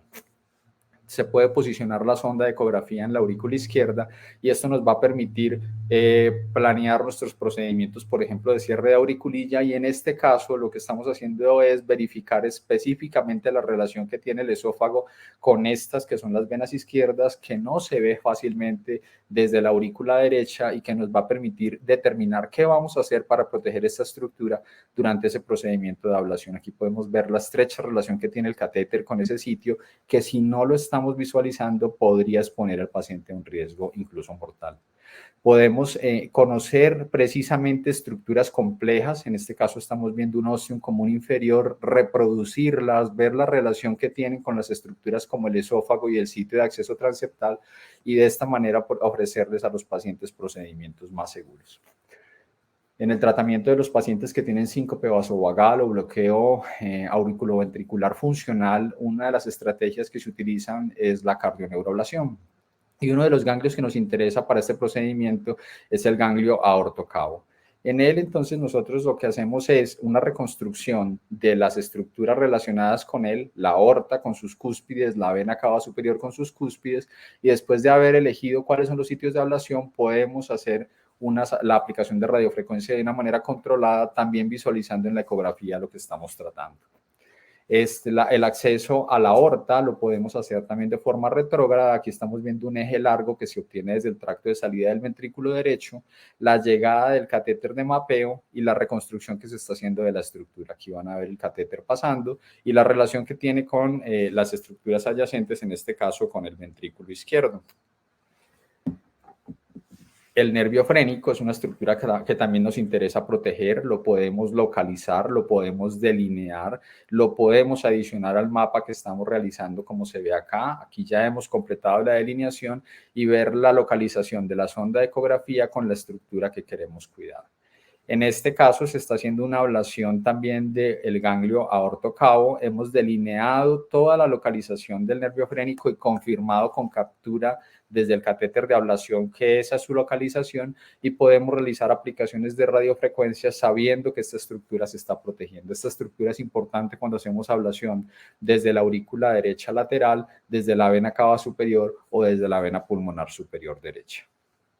Los mapas también se pueden fusionar, los de activación y los obtenidos con ecografía. En este caso estamos mapeando una vía accesoria y ver la localización del sitio donde queremos posicionar nuestro catéter para proteger nuevamente estructuras adyacentes. Esta es la localización de esta vía accesoria que vemos que es anterior y que es un sitio crítico porque puede estar cerca del sistema de conducción. En este mismo paciente también localizamos una segunda vía accesoria en una localización de medio a posteroseptal. Se deja delineado el sitio donde se encuentra el haz de His. Sabemos que la estructura adyacente es el nodo auriculoventricular y en la ecografía podemos ver el catéter cuando se apoya en el tejido que nos interesa tratar, protegiendo las estructuras que queremos cuidar y visualizando que estamos haciendo un procedimiento efectivo y seguro. Esta es la ablación de ese mismo paciente en la región anterior, que también es un sitio crítico por su relación con el haz de His. Había explicado previamente que una de las formas de visualizar estas estructuras es accediendo al seno coronario. Eso se logra haciendo una pequeña deflexión anterior y hacia la izquierda y avanzando la sonda dentro de esa estructura vascular, lo que nos va a permitir obtener ya una vez dentro del seno coronario, mediante movimientos de rotación horaria, visualizar inicialmente las estructuras auriculares, en este caso la aurícula izquierda, y su relación con el techo, con las venas pulmonares, con la auriculilla, y continuando con la rotación vamos a ver posteriormente la aorta y el ventrículo izquierdo con la relación que tiene con la válvula mitral, el septum interventricular y el ventrículo derecho. Este es un caso de nuestro laboratorio en donde estamos haciendo una reconstrucción del ventrículo izquierdo, posicionando la sonda en el seno coronario y delimitando las relaciones con todas las estructuras que les acabo de mencionar. La reconstrucción final nos permite obtener imágenes como esta, conociendo otras estructuras intraventriculares como son los músculos papilares y la relación con el tracto de salida y las cúspides coronarianas. Esta es la imagen en donde podemos reconstruir las cúspides de la aorta, visualizarlas, ver el contacto de los catéteres y la relación con estructuras adyacentes como el tronco coronario izquierdo, la arteria pulmonar. Aquí queda la válvula pulmonar y hacia arriba queda el tracto de salida del ventrículo derecho, y las estructuras adyacentes como son la aurícula izquierda, la auriculilla y la vena pulmonar superior izquierda. Queremos ver estas estructuras cuando las estamos tratando. Aquí hemos en un paciente localizado una arritmia a nivel del músculo papilar anterolateral y uno de los accesos que podemos tener es el retrógrado, entonces sabemos cuál es la localización de las cúspides de la aorta y del tronco coronario izquierdo porque no nos interesa entrar en esa estructura por el riesgo de disección que puede ocurrir. Este es otro paciente que tratamos también con una arritmia ventricular por una extrasistolia de uno de los músculos papilares. Se hizo un abordaje anterógrado con punción transeptal y retrógrado a través de la aorta, avanzando el catéter, posicionando en el músculo que queremos tratar y luego monitorizando la ablación. Aquí podemos ver el catéter con el que se mapea la arritmia, reconstruyendo y analizando la arritmia que está teniendo para finalmente permitirnos obtener un mapa en el que podemos observar una arritmia focal originándose en la base de ese músculo que posteriormente tratamos con ablación y monitorizamos en tiempo real con la ecografía intracardíaca. En cuanto a las arritmias de los tractos de salida, estas, como les mencioné previamente, también tienen una relación importante con estructuras importantes como el tronco coronario izquierdo, que se puede lesionar durante la ablación cuando tenemos que hacer aplicaciones de radiofrecuencia por encima del plano de la válvula pulmonar. Entonces, lo que podemos hacer es visualizar estas estructuras colocando la sonda de ecografía intracardíaca en la auriculilla derecha o en la aurícula derecha para obtener la relación con el plano de la válvula mitral, de la válvula aórtica y de la válvula pulmonar con sus respectivas cúspides y también de la relación con el ventrículo derecho y el tracto de salida del ventrículo derecho. Aquí podemos ver un caso de nuestro laboratorio en donde hemos posicionado la sonda dentro de la auriculilla derecha. Allí estamos viendo entonces la relación que hay con las estructuras, las cuales podemos reconstruir y obtener las relaciones que hay entre ellas. Este es el tracto de salida del ventrículo derecho con la válvula pulmonar y sus cúspides, la válvula aórtica y sus cúspides y la relación que hay con el acceso a través del ventrículo derecho. El summit del ventrículo izquierdo es una región localizada en la parte más anterior del ventrículo izquierdo. Está relacionada con lo que llamamos el ostium del ventrículo izquierdo, que son los sitios donde se encuentran ancladas la válvula mitral y la válvula aórtica. Con la ecografía intracardíaca podemos localizar desde la aurícula derecha las estructuras relacionadas con esa región del summit. Aquí las podemos ver todas delineadas y podemos ver la estrecha relación que hay con la arteria coronaria, con la descendente anterior, la circunfleja y el tronco coronario izquierdo. Son estructuras que no nos interesa lesionar. Hacemos el acceso visualizando en la ecografía cómo entran los catéteres, cuidando las válvulas por las que estamos accediendo, posicionándonos en las regiones de interés y posteriormente haciendo las aplicaciones de radiofrecuencia, visualizando que no estemos produciendo una lesión de las estructuras que queremos cuidar y sí del tejido que pretendemos modificar para que la arritmia se controle. Con la aplicación de radiofrecuencia y esas técnicas podemos ver cómo una vez inicia la aplicación de la radiofrecuencia podemos eliminar este tipo de arritmias. También podemos mapear escaras ventriculares porque estas pueden tener una relación con un origen epicárdico. Aquí hemos hecho un mapa de esa escara y la relación con esas zonas de bajo voltaje dentro del ventrículo izquierdo. Este es otro ejemplo y esto nos va a permitir tener una información muy importante sobre el sustrato que tiene ese paciente. Uno de los pasos críticos que también queremos cuidar en los pacientes que tienen electrodos de marcapasos, sobre todo cuando están recién implantados, es que no los vayamos a desalojar del sitio donde están posicionados.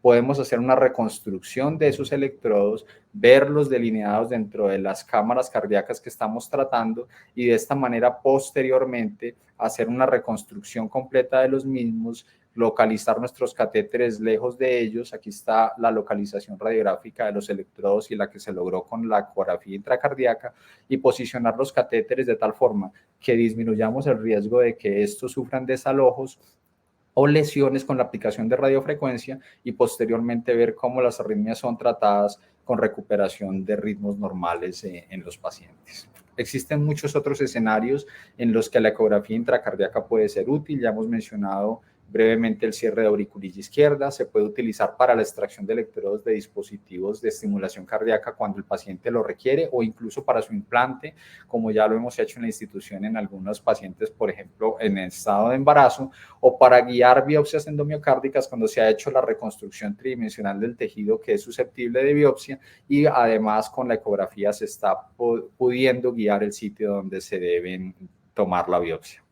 Podemos ver complicaciones e identificarlas y tratarlas rápidamente, como este derrame pericárdico extenso, como el desarrollo de trombos en las estructuras que estamos utilizando para hacer la ablación o propias de las cámaras cardíacas que estamos tratando para poderlas tratar.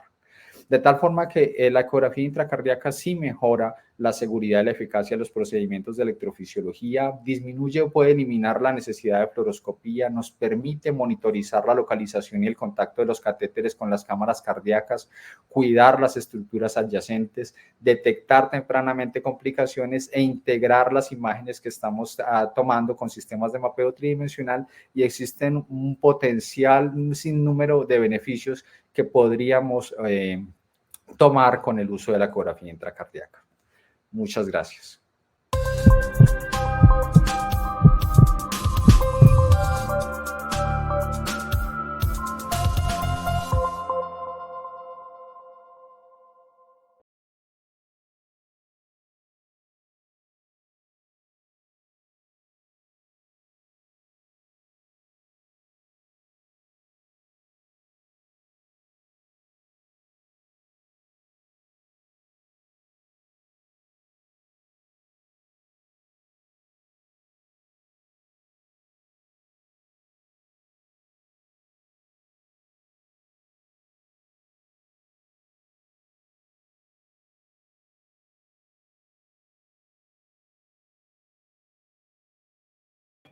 Buenas tardes, agradezco al Grupo de Electrofisiología Cardíaca de la Fundación Valle de Lili y al Grupo de Cardiología por la invitación.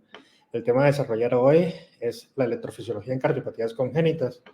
La electrofisiología ha sufrido grandes cambios, avances significativos desde el momento que comenzamos a hacer paliaciones y cambios a nivel de las cardiopatías y por tanto ha crecido de manera exponencial tanto en técnicas como en nuevas tecnologías.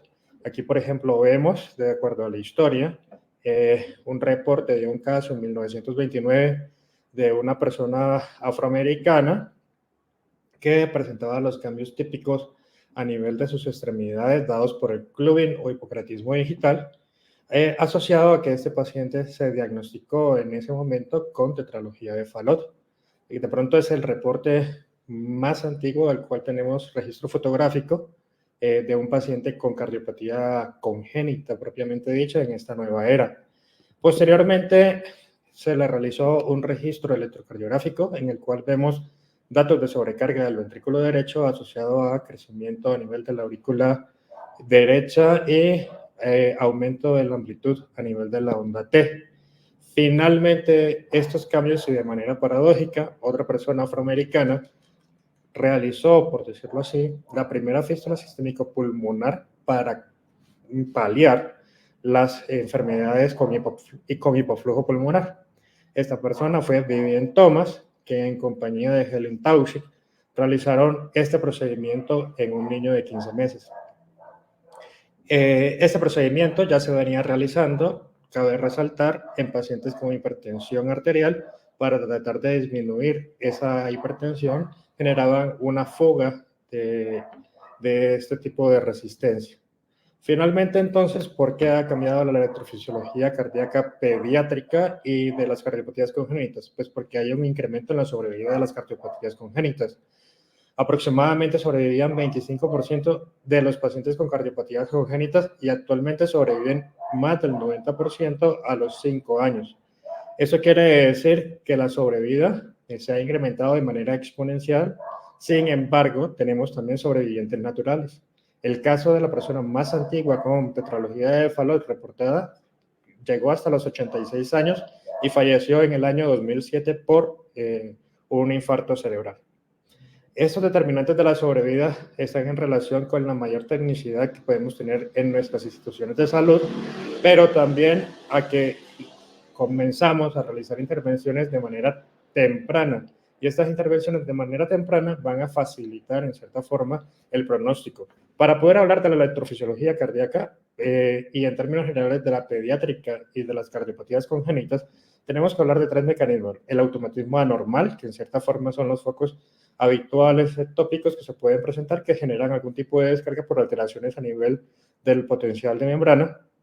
Actividad desencadenada, donde vamos a ver los potenciales tempranos y los potenciales tardíos, y la reentrada, que quizás es el mecanismo fisiopatológico más importante cuando tenemos un paciente con algún tipo de cardiopatía.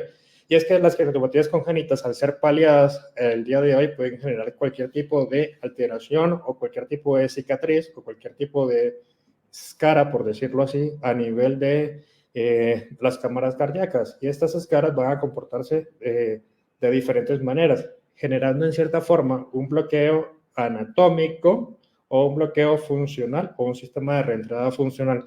¿A qué se refiere? Tengo un circuito que está determinado por una flecha. La parte roja es la zona que ya se despolarizó, la punta de la flecha es la zona que se está despolarizando, y la parte de atrás o cola son los puntos que se ven dispersos en la imagen. Estos a su vez están conectados con una sección blanca. Esa sección blanca es el gap excitable. Es decir, cualquier estímulo que se genere en ese punto puede alterar o modificar el circuito de la taquicardia.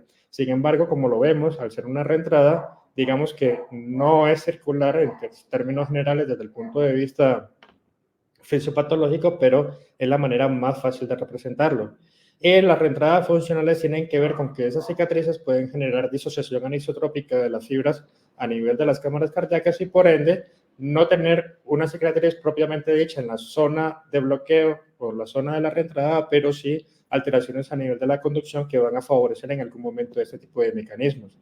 Por lo tanto, si lo vemos desde ese punto de vista, vamos a tener alteraciones congénitas dentro de su sobrevida, y adicional alteraciones congénitas que tienen que ver con las correcciones naturales realizadas.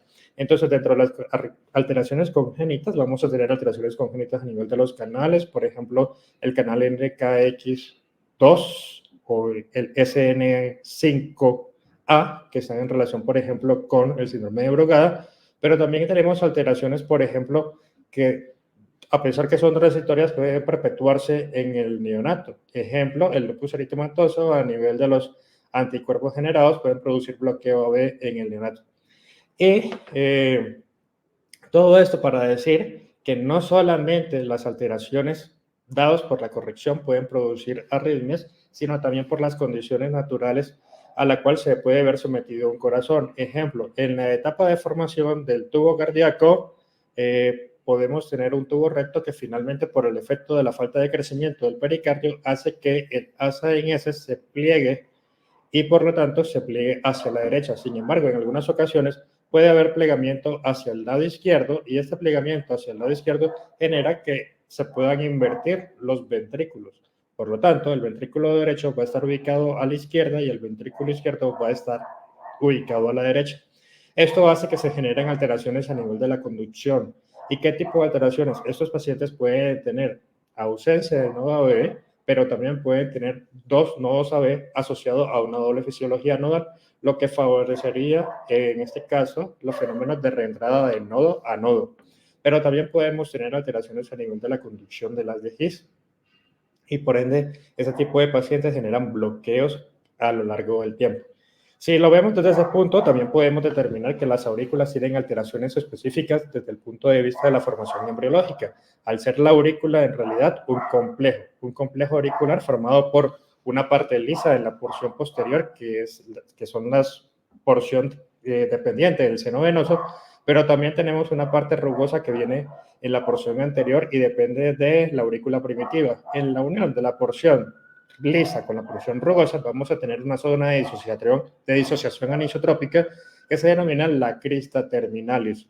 Esa zona denominada la crista terminalis, que tiene continuidad, por decirlo así, con todo el sistema rugoso que se ve en esa pared auricular anterior, va a terminar generando las zonas donde se pueden producir la disminución de la velocidad de la fibra y por lo tanto favorecer las reentradas. Si tomamos en cuenta la imagen inferior derecha, de su pantalla, vamos a tener que en realidad hay un septum interauricular marcado con una flecha continua IAS. Sin embargo, en la porción inferior vamos a tener que el septum auriculoventricular y el septum ventricular van a tener dos porciones, una porción fibrosa y una porción muscular. La porción fibrosa es por donde discurre todo el sistema de conducción y por lo tanto el GIS que viene penetrando toda esa porción fibrosa atraviesa hacia el lado izquierdo y es la zona donde, por ejemplo, se generan las alteraciones congénitas dadas por los defectos de tabique a nivel ventricular, la más frecuente la perimembranosa, y por lo tanto, si vemos la imagen inferior derecha, vamos a ver cómo se desplaza el GIS en su fascículo y su fascículo posterior, generando posiblemente bloqueos o posteriormente en correcciones futuras vamos a tener bloqueos.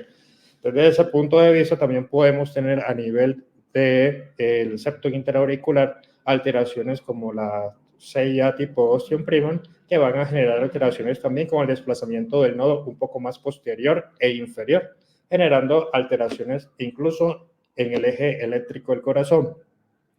Si lo vemos desde el punto de vista de las paliaciones, la imagen inferior izquierda nos está mostrando las posibles complicaciones que puede sufrir un paciente con dispositivos para intentar una paliación. Por ejemplo, en el lado izquierdo tenemos un amplaxer que puede generar la posible compresión del nodo auriculoventricular, pero también ahora mismo con las nuevas tecnologías y con el uso de válvulas percutáneas en la población infantil, tenemos que, por ejemplo, pacientes con válvulas aórticas calcificadas, en el momento de generar la distensión del stent y la liberación de la válvula, vamos a encontrar que podemos generar irritación que puede finalmente terminar con un bloqueo AB o con indicación o con ciertos predictores que el paciente puede tener un bloqueo de futuro, dado, por ejemplo, por el fenómeno de Rosenbaum, que tiene que ver con la alternancia de la rama derecha e izquierda, así como las alteraciones de rama que se pueden presentar a futuro generándose calcificaciones.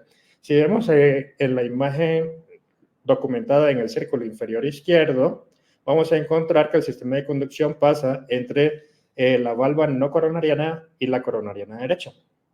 Eso implica que cualquier tipo de alteración a ese nivel, y que es la zona fibrosa, y por ende la zona donde se producen más las alteraciones a nivel del tabique interventricular, vamos a tener alteraciones a nivel de la conducción. Entonces, en resumen, podemos tener alteraciones preoperatorias y posoperatorias. Dentro de las preoperatorias podemos tener, por ejemplo, dos aurículas derechas, dos aurículas izquierdas y, por ende, si tenemos dos aurículas derechas, podemos tener, por ende, dos nodos sinusales o, por el contrario, células que pueden tener automatismo y, por tanto, podemos tener taquicardias atriales o reentradas intraatriales. Pero también podemos tener alteraciones a nivel de los grandes vasos, como la transposición de grandes arterias, donde generalmente las válvulas pueden tener algún tipo de insuficiencia. También por el efecto de la sobrecarga se puede producir distensión a nivel auricular, y también con la inversión ventricular podemos tener dos nodos AB, fisiología nodal, doble fisiología nodal, que puede ser completamente normal, pero en el contexto de un paciente que tiene un sistema adicional de conducción, podemos tener alteraciones frecuentes y futuras. Y desde el punto de vista del isomerismo izquierdo, por ejemplo, si no tenemos más que dos aurículas izquierdas, vamos a tener, por ende, un paciente con una enfermedad del nodo sinusal o una disfunción del nodo sinusal, porque no vamos a tener, por ende, nodo sinusal funcional. Desde el punto de vista postoperatorio, las cicatrices nos pueden condicionar a taquicardias atriales, la adriotomía, la septectomía, las alteraciones generadas por el cierre, por ejemplo, los defectos del tabique ventricular, generalmente los amplios con extensión muscular y generalmente con extensión muscular posterior, pueden presentar bloqueos AB o patrones de bloqueo de rama, por ejemplo, en la tetralogía de Fallot, que se pueden presentar ese tipo de alteraciones. Y con las regurgitaciones o con el efecto de una sola válvula, se puede producir distensión con sobrecarga y por ende lesión de las fibras del sistema de conducción, generando las alteraciones típicas. Si lo ponemos desde ese punto de vista, vamos a encontrar que la disincronía es un factor fundamental para llegar a falla cardíaca. Y todos los pacientes prácticamente que padecen de cardiopatía congénita van a padecer de disincronía. Pero adicional, si vemos el esquema, prácticamente todos los defectos auriculares, valvulares, ventriculares van a producir alteraciones del ritmo, bien sea taquicardias o bradicardias. Por ende, ¿a qué paciente o en qué momento debemos pedir un electrocardiograma? Ya tenemos múltiples reportes y múltiples recomendaciones. Las recomendaciones, por ejemplo, del equipo español están demostrando que realizar un electrocardiograma en la primera semana de vida es importante para predecir alteraciones al nivel del ritmo, y también pacientes neonatales que tienen algún tipo de situación, como por ejemplo el BRUE, puede darse en algún momento hasta en un 50%, van a ser debidos a algún tipo de canalopatía, y la más frecuente para ellos sería un QT largo, a pesar que no sea manifiesto en algún momento. Este es el caso de un ejemplo de los cambios electrocardiográficos que podemos tener en pacientes con cardiopatía congénita.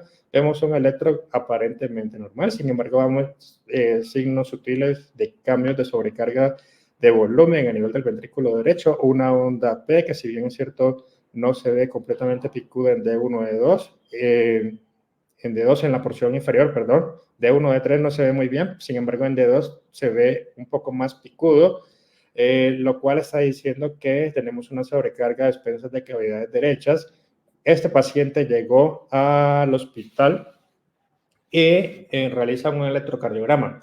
Es importante tener en cuenta que, por ejemplo, a pesar que este paciente tiene QRS ancho, podemos tener alteraciones transitorias de la rama que pueden generar un bloqueo transitorio funcional que finalmente con el tiempo puede componerse, y este es el mismo paciente en el cual vemos en la imagen pasada una taquicardia aparentemente de un complejo posiblemente estrecho, y finalmente cuando la rama corrige en el tiempo vemos una taquicardia de QRS estrecho. Sin embargo, no logramos identificar la onda P. Pero independientemente de esto, que no vemos la onda P y no podemos identificar si es un paciente con un RP largo o un RP corto, podemos inferir que muy posiblemente ese paciente puede tener una taquicardia atrial, sin embargo no dejando atrás que también puede ser una vía accesoria o puede ser una reentrada intranodal. Pero teniendo en consideración que nunca antes la había tenido, ese paciente muy posiblemente va a tener una taquicardia atrial, teniendo en cuenta la edad, la gran distensión que puede tener su aurícula, y teniendo en cuenta que este defecto del cual padecía este paciente tenía 30 milímetros de diámetro y finalmente se pasó a cateterismo para intentar cierre. Sin embargo, tenía muy malos bordes y finalmente reporta una hipertensión pulmonar. Después de las correcciones en las mediciones, no era factible. Un caso, digamos, que se sale un poquito de lo habitual, debido a que los pacientes con hipertensión pulmonar instaurada en la cardiopatía congénita, con sobrecarga o con cortocircuito de derecha e izquierda, generalmente presentan manifestaciones después de los 40 años. Pacientes con isomerismos, por ejemplo, en este caso, si vemos y sacamos por Bayes, vemos que la onda P es positiva en D1, sin embargo, el eje de la P se desvía, teniendo en cuenta que D2 es completamente negativo y D3 es completamente negativo. Esto ya lo habíamos mencionado, A3 morfológicamente izquierdo pueden producir ausencia del nodo sinusal y por lo tanto alteraciones como bloqueo. Vemos, por ejemplo, pacientes con anomalía de Epstein. Este tipo de pacientes generalmente tienen alteraciones a nivel de la valva septal y la valva posterior, por ende en esa zona es donde se generan las vías accesorias, y los pacientes con anomalía de Epstein generalmente tienen preexcitación. Cuando en algún momento revisamos los estudios o el electro de un paciente con anomalía de Epstein y este paciente, por ejemplo, no tiene bloqueo de rama derecha, muy posiblemente esta ausencia del bloqueo de rama derecha es debido a la preexcitación, y eso se puede ver hasta en un 75% de los pacientes. En este caso ya vemos una electro que nos saca un poco de curso, porque a pesar que B1 es francamente negativo, tiene una onda delta positiva, y vemos un PR corto con QRS ancho y un posible slurring en el pico, previo al pico de la onda R, lo cual nos está diciendo que en algún momento hubo una vía por la cual se transmitió mucho más rápido el impulso, hizo despolarización célula a célula y antes de llegar al sistema especializado de conducción, y por ende hace un PR corto porque se aceleró en algún momento de esa conducción, sin embargo la conducción se retrasa una vez que llega la vía a un sistema no especializado, tiene que despolarizar músculo a músculo y posteriormente espera que el nodo AB llegue con su conducción habitual y genera una especie de muesca o un slurring en la R. Hay diferentes métodos para ubicar esa vía accesoria, sin embargo, los más utilizados son el de Pambron y el de Cabrera, teniendo en cuenta la polaridad de la onda delta en B1 y posteriormente las derivadas inferiores. Este, por ejemplo, es un paciente con un síndrome de Williams, digamos que son los pacientes más nobles que pueden existir dentro del punto de vista de la cardiopatía congénita, y vemos una posible taquicardia automática, si vemos en la porción inferior el D2, vemos cómo se va acelerando poco a poco hasta que finalmente genera una taquicardia que va aproximadamente a 180 latidos por minuto. Con la trisomía 21, lo más importante que tenemos que destacar es que estos pacientes generalmente presentan alteraciones a nivel del septum interauricular, produciendo CIA tipo supremo, sin embargo pueden producir cualquier tipo de alteración, como CIA osium secundus o CIB tipo entrada, que pueden generar alteraciones a nivel del eje debido a que el sistema especializado de conducción se desvía de su ubicación habitual. Y vamos a tener, como vemos aquí en esta imagen, un eje superior, ya sea superior izquierdo o superior derecho.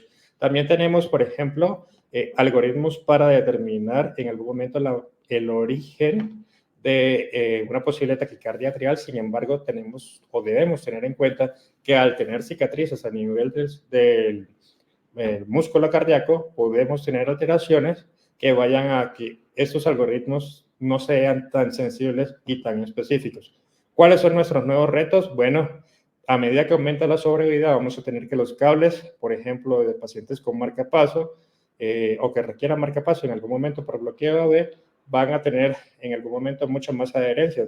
Y si vemos la imagen derecha, vamos a darnos cuenta que los músculos pectíneos en realidad son gruesos, pero vamos a tener entre músculo y músculo una pared demasiado delgada que puede tener entre 2 y 7 milímetros, por donde puede en algún momento perforarse el corazón o cualquier tipo de electrodo puede generar alteraciones a ese nivel. También pensando en que el ventrículo de pronto pueda ser muy grueso y no perforarse, pues el ventrículo también se puede perforar. Vemos aquí en esta imagen inferior izquierda un electrodo que perfora a través de las trabéculas, que en realidad a medida que vas avanzando el electrodo se va volviendo mucho más delgada, por decirlo así, esa trabécula, y por lo tanto la puede perforar la pared libre. Y aquí tenemos, por ejemplo, cuando realizamos tracción para poder realizar lead extraction o extracciones de electrodos, podemos, si no realizamos la suficiente contratracción, generar una avulsión del tejido y por ende una perforación muy seguramente. ¿Cuáles son las conclusiones entonces? El corazón es una máquina, transforma energía química en eléctrica para desarrollar un trabajo, pero no es un carro. Cada vez que incidimos sobre él, cambiamos una enfermedad por otra. Al ser un órgano electromecánico, podemos producir una enfermedad eléctrica, arritmia, con cada reparo mecánico. Así como para enfermedades mecánicas, podemos dar manejos eléctricos, resincronizadores. Muchas gracias por su atención.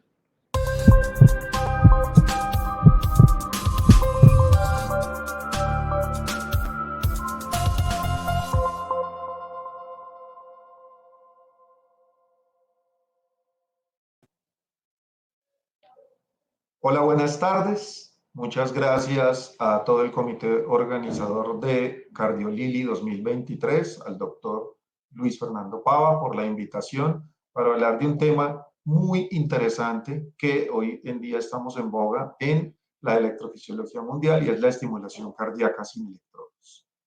Y en este avance en la estimulación cardíaca, tuve el interés de evaluar por qué, cuándo y cómo, para tratar de llegar a una conclusión de el paciente ideal para el implante de estos dispositivos de estimulación cardíaca sin electrodos.